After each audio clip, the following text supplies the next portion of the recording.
Hi guys, this video is for converting your raw files to DNG. There are two different ways to do it. You can go to, I just googled the Adobe DNG converter free version in Google, and it brought me to this Adobe downloads page. So I'm going to download it, and you've got a couple different ways to do it. You can do it this way with the free DNG converter, or you can do it through Lightroom. I'm going to show you both ways. I'll just let that finish downloading.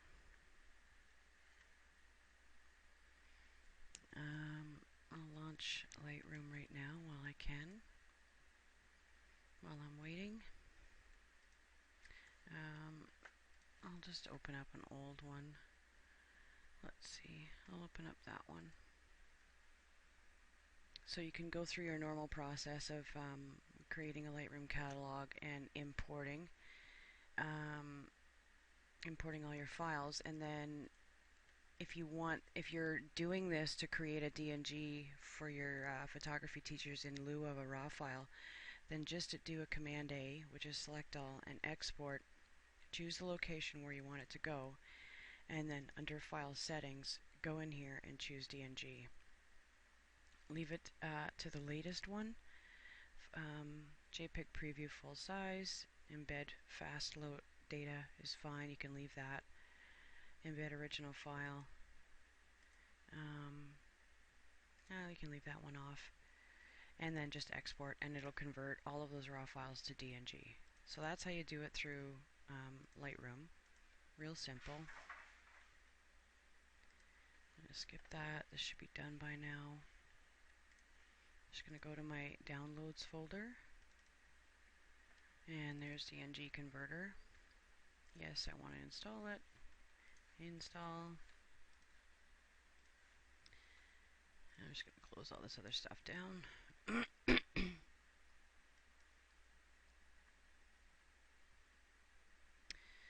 And then this is pretty simple too. You just select all the images that you want to change to DNGs. DNG program files. Okay, so I put it in my, if you're on a Mac, it'll put it in your applications folder, and if you're on the PC, it'll put it in your programs folder on your C drive. So you would just double click that. You would pick the images to be converted. Hopefully you've moved them already to your local drive. You would navigate to wherever they are, and you would put them in a new folder called DNG. So you have, hopefully you've done your file management structure the way I've taught you guys to do it, where you have, let me just show an example. As I mentioned before, with my file management structure, everything is by date and names, and inside I've got edit, LR, and raw.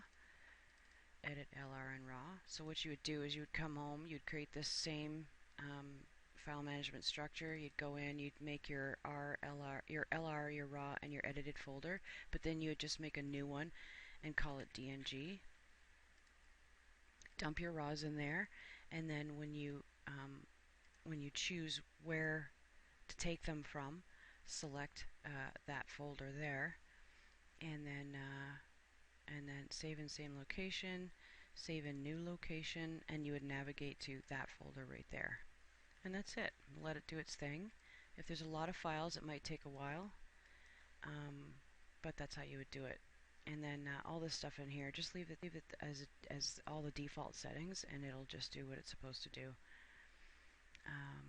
And that's it. Should keep the same file names, but I think you can change the file names if you want. This is a good opportunity to do that, like as close to the root and raw file process as possible. If you're going to rename, here's the place to do it. And that's it. So you can do it through Lightroom, or you can do it through the raw or the DNG converter, the free one from Google. Alrighty? Hope that helps you guys. Ciao for now.